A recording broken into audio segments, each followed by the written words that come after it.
keeping the First Amendment alive. We are WEBR, Fairfax County's cable access and internet radio station. You on beat with DJ OHLOW. This is Black Indian in the house, Cypher. We killed it. Love, check it out. Peace. Welcome back to On Beat with OHLOW. This is DJ OHLOW coming to you live from Radio Fairfax. That's WEBR Radio Fairfax. Sitting here, all live beats today by my main man, D. Hello. Peace, man. Hello. What's going on, fam? Not much, man. I'm glad you came through, man. You were fighting traffic just like me today, man. Yes, sir. Yes, sir. Yeah, that's how it is around here, man. Yeah. I appreciate you coming out, man. All live beats today by The Beetz. Thank you. And then across from me over here, we got my man. You got Imperator, a.k.a. Imp the Great.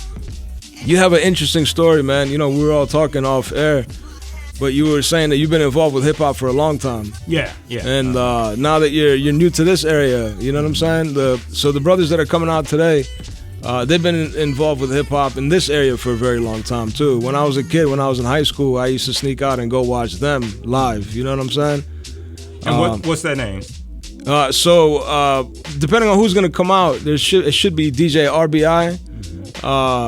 He is probably the longest running hip-hop DJ in this area.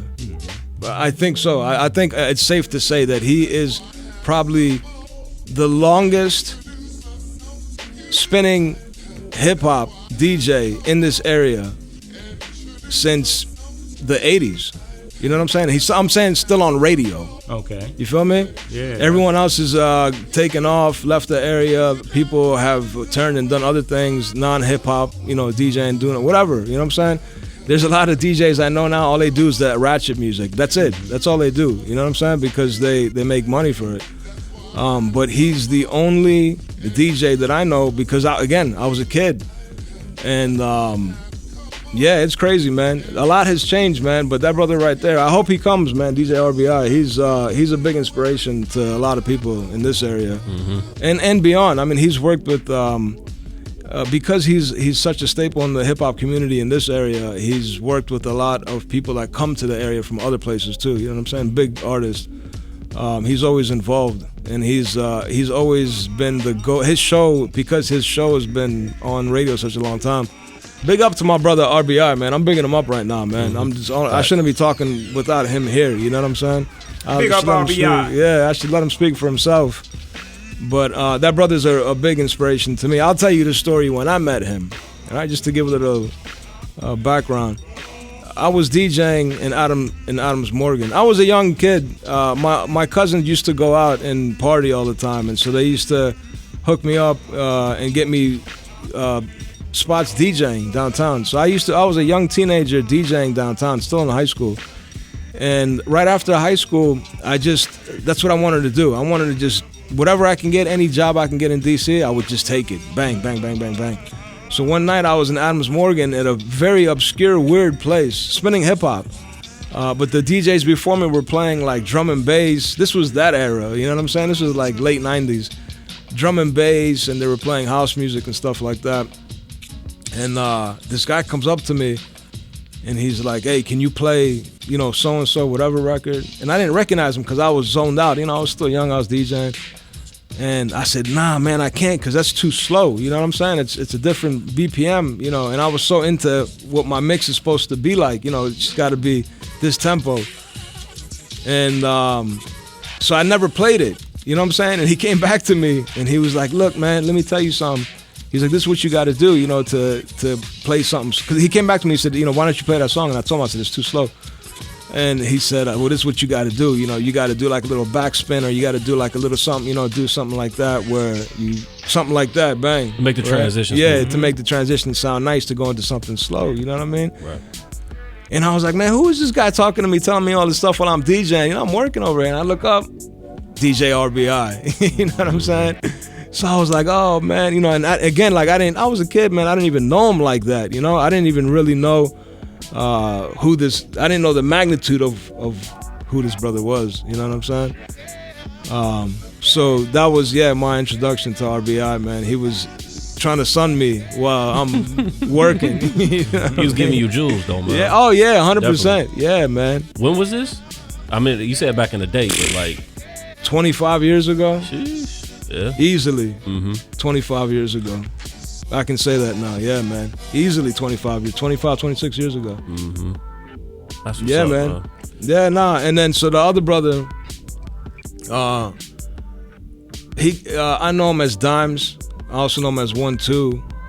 Like I was saying earlier, like he's the OG. He's the big brother. From my understanding, he carried a lot on his shoulders in those days. You know what I'm saying? So some of these brothers were signed.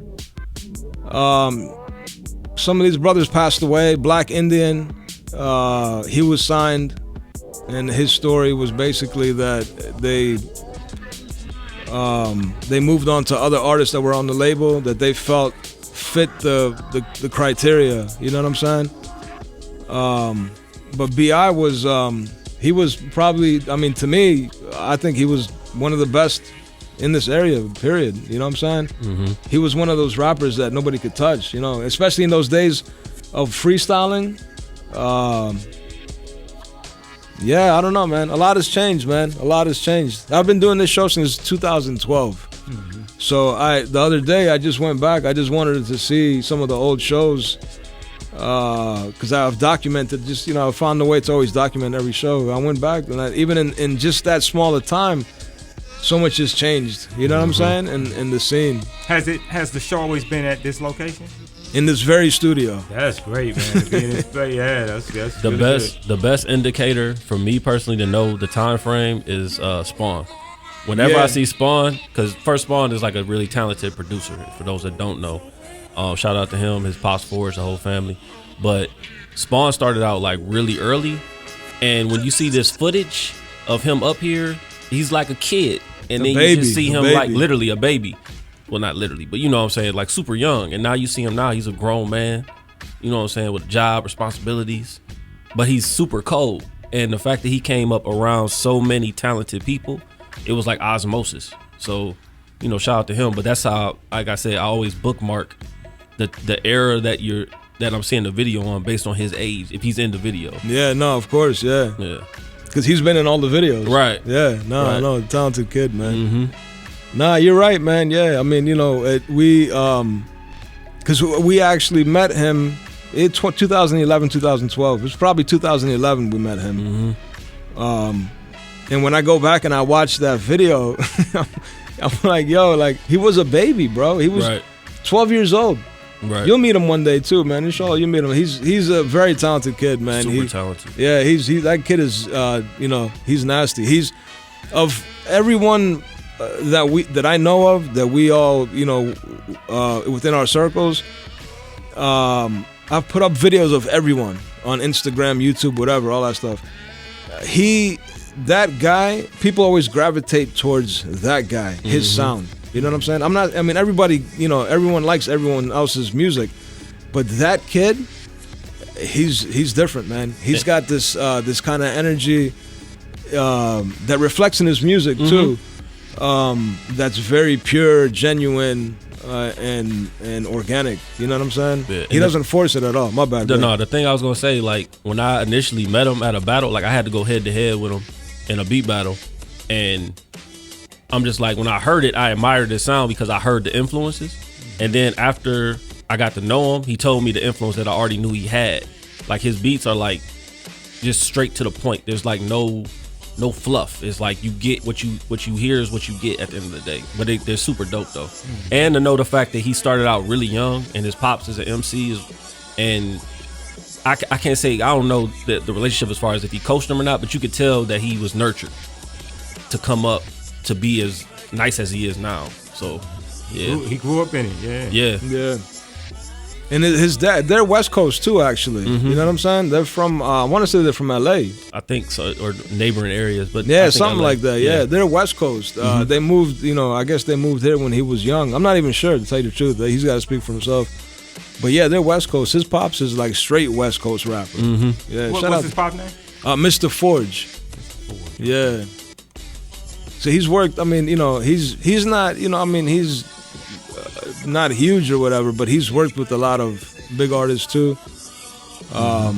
But you know, he's shout out to Mr. Forge, man. You know, he's doing his thing, man. He takes care of his family. Definitely. You know what I'm saying? Shout out to Forge because he was the first artist to actually purchase a beat from me. Oh, word? Yeah. On that album. Yeah, that was a dope album I too. think so, yeah. Because we met at the first battle that I was in, and we exchanged contact info, and the Abstract album. I think so. Right? Yeah, I think that's the one where he had this like one that's flickering. I just saw it. I think that's the one where he had like the tears, blood or whatever coming out or something like that. That album. I think Scene, got it. Scene did the artwork for it. I think. Okay. Yeah. I'm thinking. So right after COVID, he did this really abstract album that's on YouTube. Mm-hmm. It's one of the only albums that's on YouTube because I think he used one of the big music platforms to upload your music to like DistroKid or whatever. Yeah. But it's different. It's I can't even say it's hip hop because it's not a hip hop album. Mm-hmm. It's a very different album, but the production on there is really dope. I think he used one producer on there actually. I think it was all produced by one person. Mm-hmm. But nobody's ever heard it though. You know what I'm saying? I personally think that's his best work right there. Do y'all have I'm sorry. No, my fault. I was saying the album that you're talking about with the teardrop. Yeah. Yes, I remember that. Yeah, that came out I think before. Yeah, that was like 2018, 2019. That would have been right because when I met him it was the fall of 2018. So yeah. My bad. So you guys got is this like an underground movement? Is there a couple of independent labels that you guys work with specifically? Yeah, you know the way everyone is independent now. You know what I'm saying? Like there aren't the labels that were here. I don't know, man. Like, are there any more labels in the area? I don't even know. Like, there are labels in the area, but it's not a thing like that anymore. You know what I'm saying? Everyone is just independent, man. Everyone is just out for their own bread because there's so many ways that the individual now can make money, especially off social media. You know what I'm saying? So it doesn't make sense to have a label anymore unless the label already has deep pockets. You understand what I'm saying? So that's why I don't see anyone really making label. You know, I mean, there's labels without the label of being a label. Like Beat Konductaz is a label. You know what I'm saying? But it doesn't necessarily have the label on, you know, labeling things, if that makes sense. You know what I'm saying? Yeah, I was saying more so like a label that putting out albums, because y'all mentioned some albums. I think Forge was the name. Yeah, I mean, look, there's like Team Demolition, right? Team Demo. There's Man Bites Dog. Yeah, that would probably be the most like prominent that I can think of. Yeah, the actual like label is going to be Man Bites Dog. That's a Virginia label. Yeah. Because they have their own distribution. They have the guy that owns the label owns a record store. You know what I'm saying? Shout out to Records and Rarities because that's actually where our battles are too. But yeah, I mean, besides that, I mean, I don't know anyone who's creating labels like that anymore. You know, it's everyone just going for themselves. There's a lot of independent artists. There's a lot of people that were part of groups or part of little labels like that. But you know, now it seems like everyone's just doing their own thing. For the you know what I'm most saying? Yeah. Are these your beats right here? Yes, sir. Okay, all right. Yes, sir. Yeah, you know what? I'm gonna take a quick break, and then we'll be right back. Waiting on a couple other brothers to come through. Hopefully they come through soon. This is On Beat with OHLOW. All live beats by the Beetz. Keeping the First Amendment alive. We are WEBR, Fairfax County's cable access and internet radio station. You on beat with DJ OHLOW. This is Black Indian in the house, Cypher. We killed it. Love, check it out. Peace. Peace. Welcome back to On Beat with OHLOW. This is DJ OHLOW coming to you live from Radio Fairfax here in Fairfax, VA. That's WEBR Radio Fairfax. And right now, it sounds like Dilla's playing beats right now, man. But it's my man, The Beetz. I appreciate you playing all our beats, man. Appreciate you being here. And in the building now, we got my big brother, Dimes. Yes, sir. Peace, my brother. How you doing, champ? It's been too long, man. Yeah, way too long. So what's going on, man?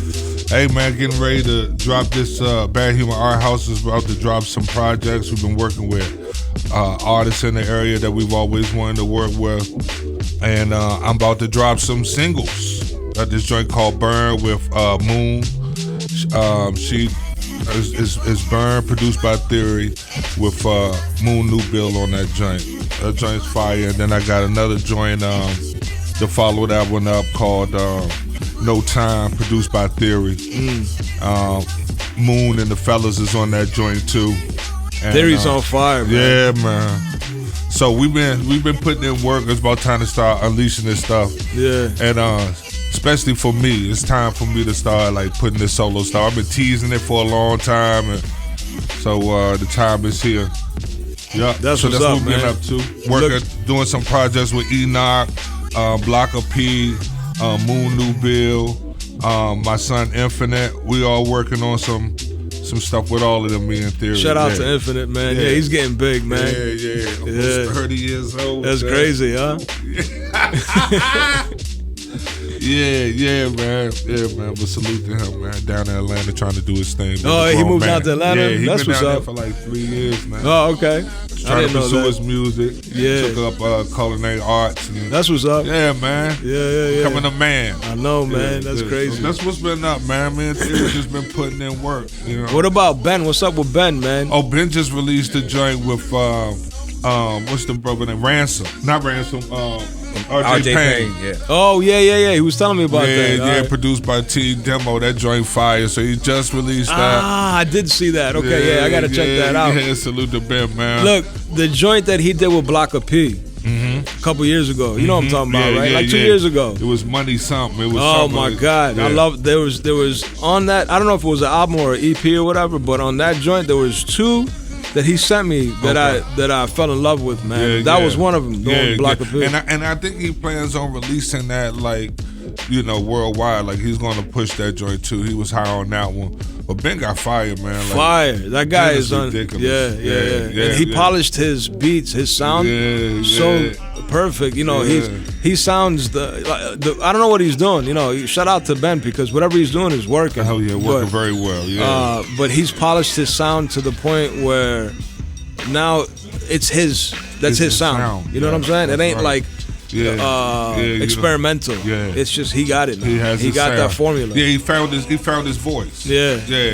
With the rhyming and that, he's found his voice. And I'm just talking about the beats, man. You know what I'm saying? On both. On both, yeah. But I'm just talking about the overall, the mixing and mastering. You know what I'm saying? The production of it. It's nice. Yeah, he's come a long way in a short time. Yeah, man. Like Ben is like a savant, man.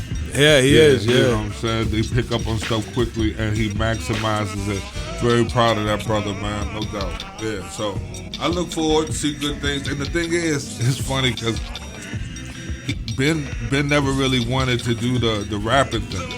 Yeah, remember he wanted to be in the cut. Yeah, he didn't want to be in front of the camera. Yeah, and I told us like, you can't drop lines like these bars like that. They, people not gonna want to hear more of you. You know what I'm saying? So I kept urging him to prepare himself. Nah, he's dope, man. He's crazy. Taking it on. Yeah. He is full steam ahead. Shout out to Ben, man. Yes, sir. And what about, is Theory coming through today? Nah. He's working, on huh? Plantation. I know, man. I talked to him a couple of times. So I'm trying to get him to do a couple of joints, man. We got a couple of things coming up.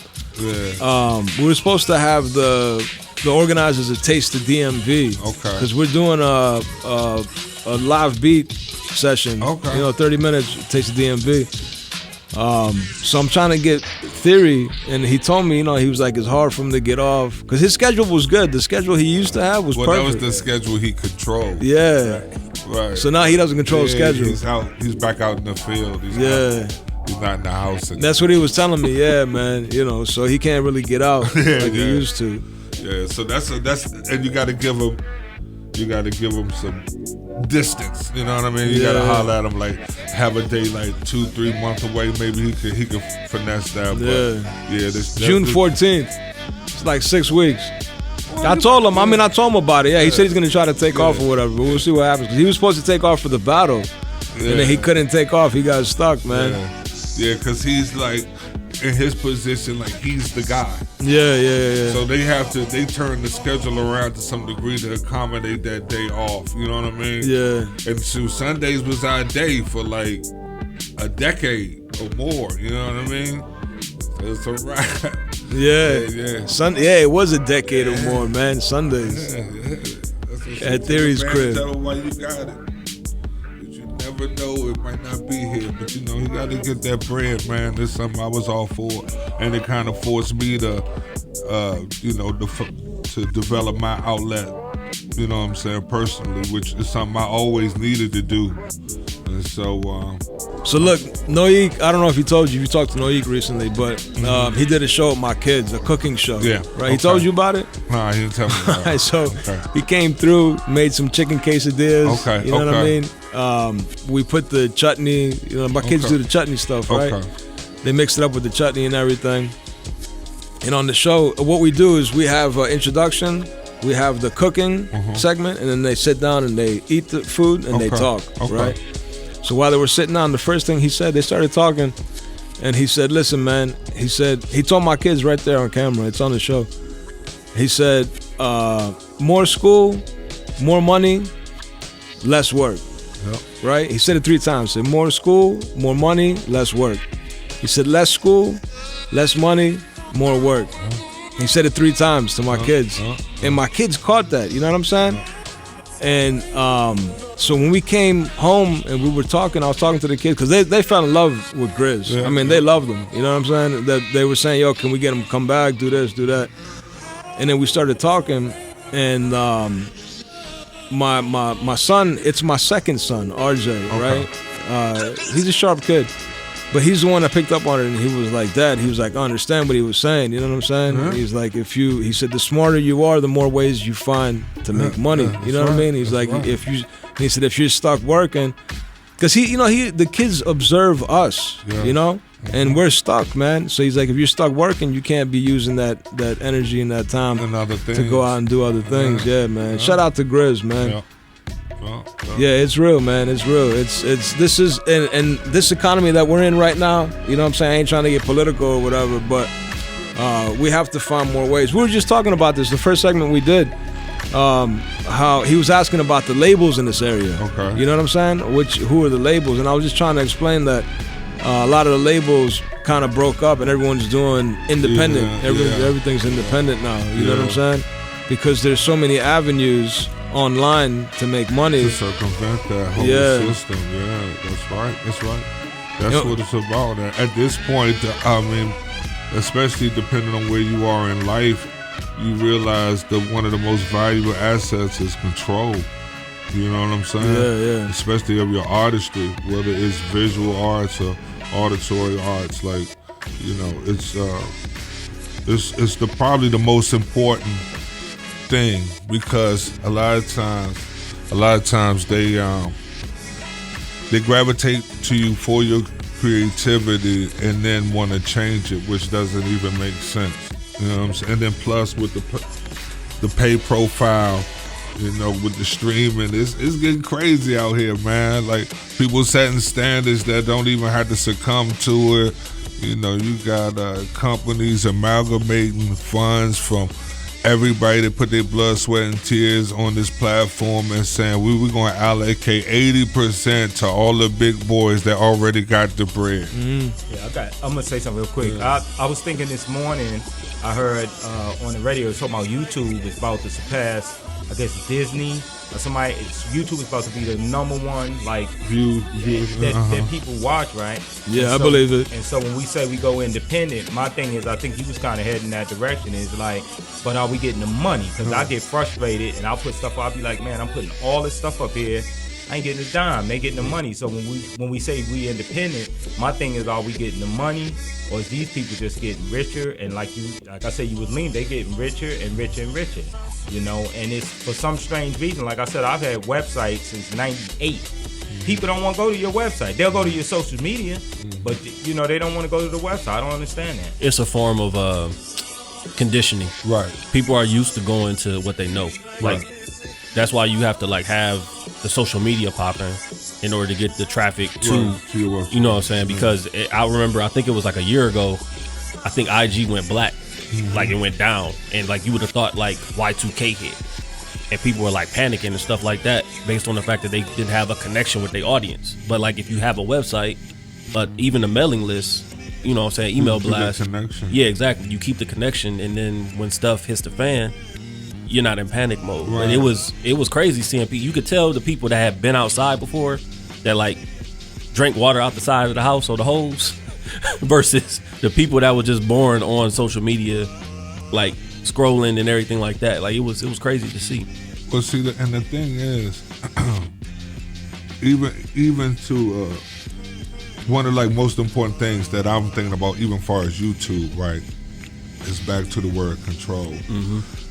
They can take your site down, your videos down. Don't even really give you a real clear cut. There's no real clear cut rules to know if you're stepping over the line.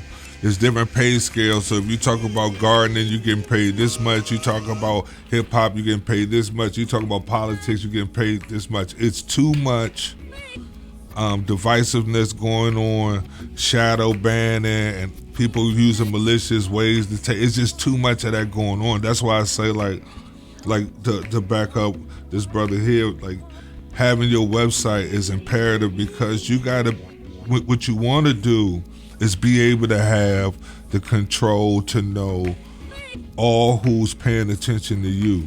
You really want to drive all the traffic as much as possible to you, because that data and that analytics gives you leverage. Right now, most people are being told what their leverage is. You get what I'm saying? But if you are able to capture those analytics, a lot of the streaming services, some of them don't give you no real inclination of what your weight is. And then they dictate you the price point at which you get paid. It's like, it's ridiculous, actually. You gotta have when you even think about your favorite albums that you might have dropped $15, $18, even $20 at some point back in the day, right? Did you listen to it 15,000 times? Really, like, did you really listen to your favorite album 20,000 times to say, yo, I got my $20 worth? Because you got to do them type of numbers to get a little bit, a couple of rubles, a few shekels, you know what I'm saying? And I think it's unrealistic. Why would you even, and that's, and I know it's taking an amalgamated listening and viewership, right, from all over, whoever decides to pick on it. But I'm just saying, those algorithms are so ridiculous, how they trap you, how they send certain music your way. You mean, oh, if I get on this playlist, all of a sudden I'm open up to more people. So it's just another form of gatekeeping amongst the independents, right? Because really, nobody wants Andy DeFranco. Nobody wants another person that can stave off the system, don't need you, and still prosper. You know what I'm saying? It's coming up more and more, but even the guys that tout a lot of independence, somewhere along the line they might be connected or still feel the need to, you know, have an umbilical to the system, maybe not in the most traditional way because of fear. But we have to be able to recondition our audience to be like, hey, if you mess with me, deal with me direct. You know what I'm saying? It's funny you mentioned that too, because Black Star just came out with their album, I think maybe like 3 or 4 years ago. Yeah. And they only had it primarily on Luminary, which Right. was like a stream, not a streaming service, but like you could hear different podcasts and Right. stuff like that. And they pretty much held they fans to the fire. Like, look, if y'all want this product, y'all got to come here. And I know a lot of people personally that didn't really partake on the album just based on the fact that it wasn't based on a level of conditioning of streaming services and you know what I'm saying, what's the norm. And then eventually, slowly but surely, they started releasing it like to where you get like hard copies and stuff like that. But they really held 10 toes down, like, no, if y'all want this product, y'all gotta come here. So that's the way it's tough, because if you're relying on the sales, then it's like you're not gonna really make that money unless your fan base is that strong. And like I say, it's all about conditioning at the end of the day, and it's hard to like lead the people to you when they're just used to doing stuff another way. Yeah, That's true. what it comes down to, yeah. Look, I got to take a quick break, and then we'll be right back. But I want to keep this conversation going because I want to talk more. I want to talk about blockchain, and I want to talk about NFTs. Okay. Right? Okay. Because that's, a lot of people say that you have to use that in order to protect your music and keep your masters and still be able to get paid. And You know get what I'm those saying? residuals off Yeah. it. Yeah. Right. So we'll come back. I want to take a quick break. All live beats by the Beetz. This is On Beat with OHLOW. Keeping the First Amendment alive. We are WEBR, Fairfax County's cable access and internet radio station. You on beat with DJ OHLOW. This is Black Indian in the house, Cypher. We killed it. Love, check it out. Peace. Peace. Welcome back to On Beat with OHLOW. This is DJ OHLOW coming to you live from Radio Fairfax. That's WEBR Radio Fairfax here in Fairfax, VA. All live beats by the Beetz. We're talking about protecting your music. Sitting here with Dom's brother Los, my brother Steven. I still can't. I need to get your name right, man. Imp the Great. Say again. Imp the Great. I got it this time. Imp the Great. Imp the Great. So before the break, and I want to talk to Brother Los too. Yeah, man, get on the mic. But before the break, we were talking about trying to protect your music using blockchain, and I want to know what you think about that. Well, it's just like anything else. People have to buy in. When you buy in, it increases its value in the marketplace, right? So right now, even though NFT's been around a while, and so have blockchain, been around 15 years or so, right? And people are accustomed to using crypto in a form of in transactions. It's still within itself, still niche and compared to mainstream, right? So I believe in diversification. So I would be interested in doing something like that, but it would be a project, because we've even talked about it. We had this 4 Seasons project that we was going to do for as an NFT and put that out, to have that out there. But I wouldn't have my eggs in that all in one basket. And I'm going to that point that I was starting to say off when we weren't recording, was like, as far as the brother the Beetz was saying about conditioning, and you can't condition the world yet before you condition yourself, right? So what I was telling the brethren over at Bad Human is like, look, is it about the views or is it about the tangible dollars, right? So when you have to be realistic. The average person, first of all, there's a sea, like a vast sea of a milieu of, I'm a rapper, I'm a singer, I'm a this out there on these streaming platforms. Like, the numbers are outrageous of how many songs are released, right? Every second. Yeah, so you find a way to build up some type of core audience, right? And what I look at is like this: if I sell you a song for $1, how many views did I have to get on a streaming platform to even get that $1? Mm-hmm. So condition yourself to say, selling a project for $8 here, $5 here, or putting it up for donations or however, but look at the hard cash of it all, right? Because that's going to help you build, because it's going to take money to build. Long as it's something intangible like views, bots, those numbers can be distorted, but that bread that come to your account can't be. That's tangible. You know what I'm saying? And you got to start looking at it. Is it about the fame, everybody knowing who you are, and you still financially not being compensated? So now it's just more people know that you broke, right? That you're talented and broke. That those ways of feeding the algorithm is cool. But as you get older, especially for my older artists, you should be looking at the tangible dollar amount. It's a business, you know what I'm saying? And sometimes, it's a business driven by passion. But if you look at it in tangible ways, you'll see those baby steps amalgamate and amount to something greater. Now you got a separate account, you got more money to put into your craft, get better cameras, get this, that, and the third, where that view count might not be as transactional as you needed to be.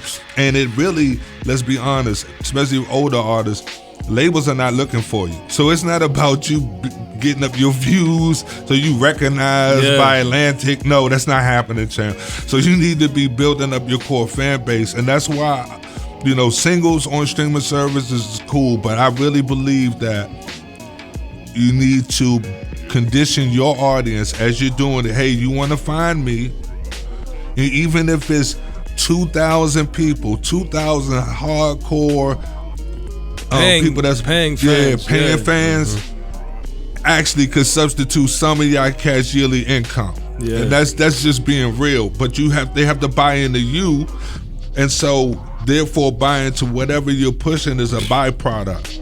You know what I'm saying? So that's it. I just want my artists out there to look at it like that. It's not pinching pennies, it's actually developing that following grassroots style, but more importantly, putting them shillings in the bank opposed to looking at 0.0000 something and saying, but at least I got 1,000 views.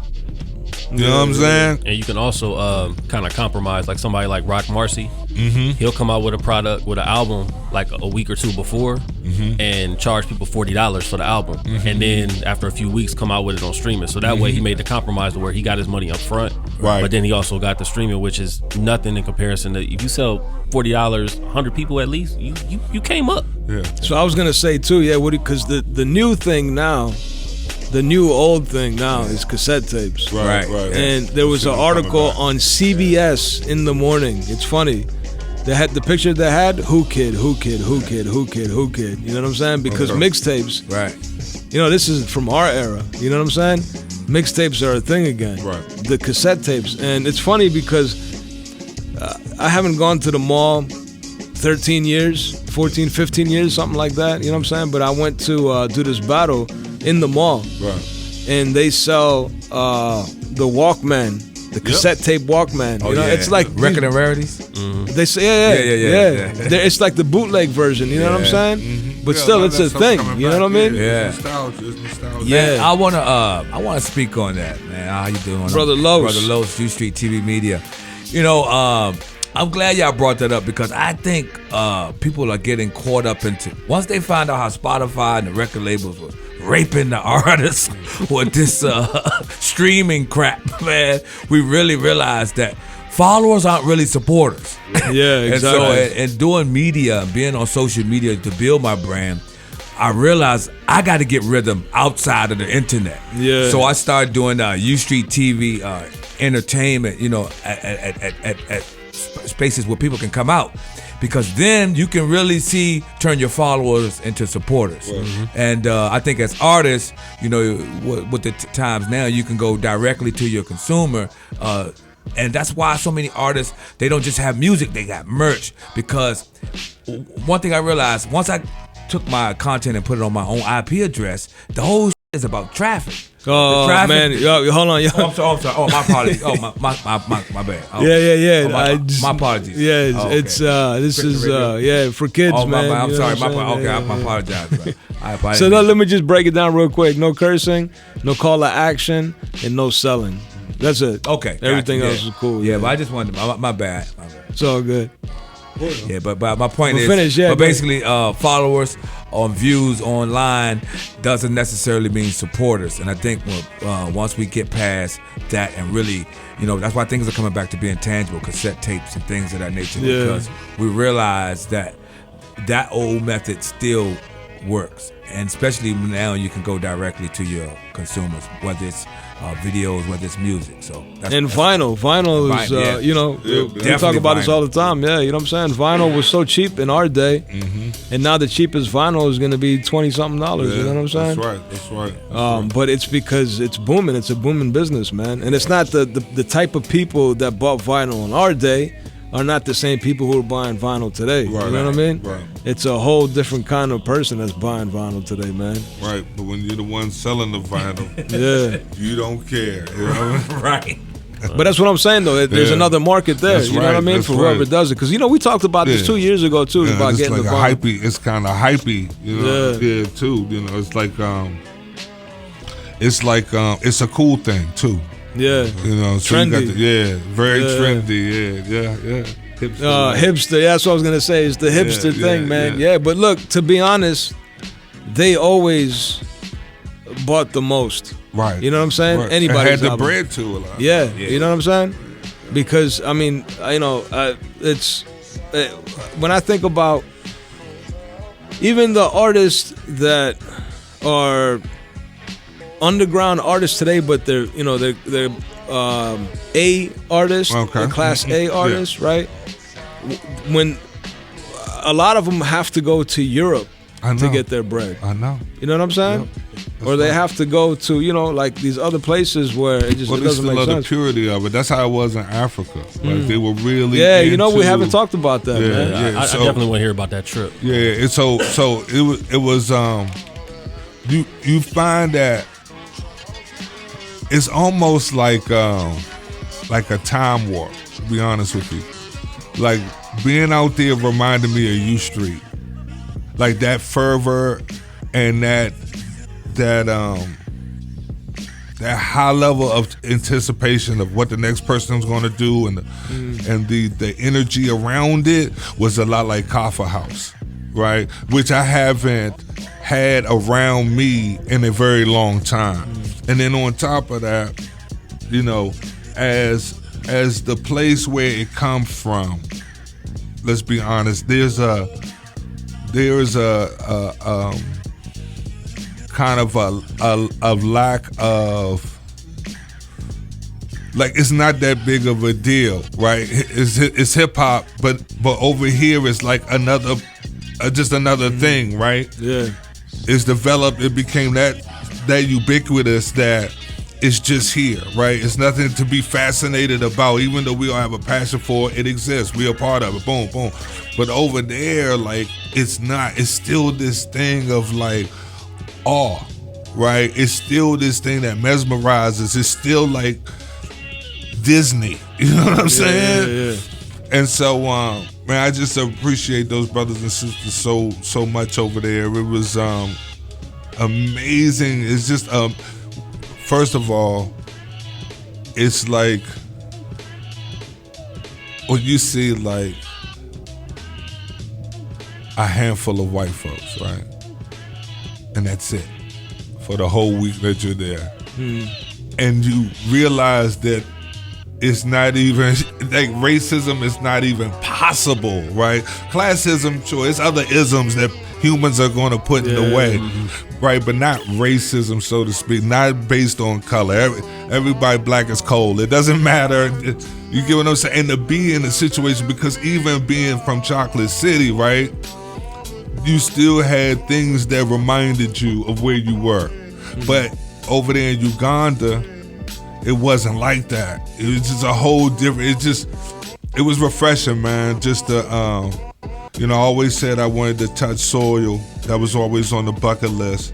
And Words, Beats, and Life, they made it happen. I mean, through our art as well, but Mozzie pulled the trigger. He believed in us, and I'm forever indebted to that brother for putting us on that plane, man. Yeah, shout out to Mozzie, man, because he's been doing this for a minute, man. Yeah. You know what I'm saying? Yeah, met some good people. They come over here at times, and next time they do, we're going to try to link up with them. But, I mean, I definitely would be, if I can get in the position, all of us, we felt the same. If we can go back out there, we would love to. It's like, and you meet people, like, that really treat the world like, the block.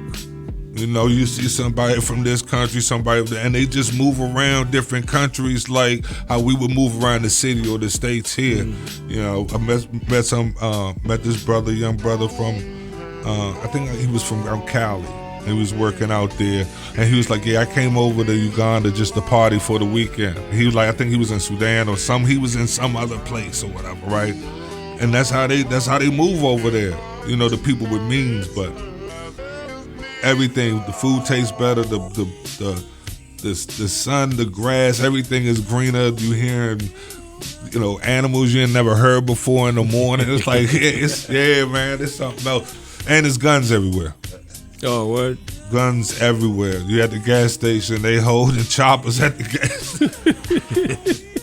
Who's holding Yeah, this? that's how it is. So they bro, work man. for them, but like you don't pump your own gas. I mean, I guess something like that is ubiquitous as gas, something that we take for granted, right? Just gasoline is probably something serious over there. Yeah. Like the part we were in Kampala, right? And like things like infrastructure, sidewalks, paved roads, traffic lights. You start to now. You've seen a vortex of birds, right? And the traffic moves the same way. Yet nobody's no crashes, nothing. But it's like it's controlled chaos. No traffic lights, and I'm talking about scooters because scooters is the predominant means of transportation over there. I've seen people with scooters on scooters. I've seen 5 people on a scooter. Like, Yeah, it's crazy. yeah, it's crazy. But that amongst the cars, and you going around circles, and you know what I'm saying? And then people are just holding their position. There's nobody to govern it, and they just make it work. You know what I'm saying? And they're very appreciative people. But I will say this. That's my first time being out the country, so excuse my ignorance. But they do kind of perceive us through media. Yeah. They really think that we're just over here, living it up, got cash on the weekends, everybody in designer, you know what I'm saying? Even like the sister named Opulence, and she from like, I want to say somewhere in the Midwest, right? Like, not Kentucky, but Oklahoma. I think it was Oklahoma. She was like, yeah, even y'all bums be wearing Jordans out here. You know what I'm saying? It's just things you don't even process because it's just the normal thing. But when somebody's from another place, their optic of you, their POV is way different. But yeah, man, loved Africa, and I would definitely go back. I always wanted to travel, so. And I thought music was going to be that vehicle, and I could say at least that time and amongst the states it has, and I'm very appreciative. Yeah, for sure. Yeah, that's what's up, man. I'm going to take a quick break, though, and we'll be right back. All Our Beats by the Beetz. Song beat with OHLOW. Keeping the First Amendment alive. We are WEBR, Fairfax County's cable access and internet radio station.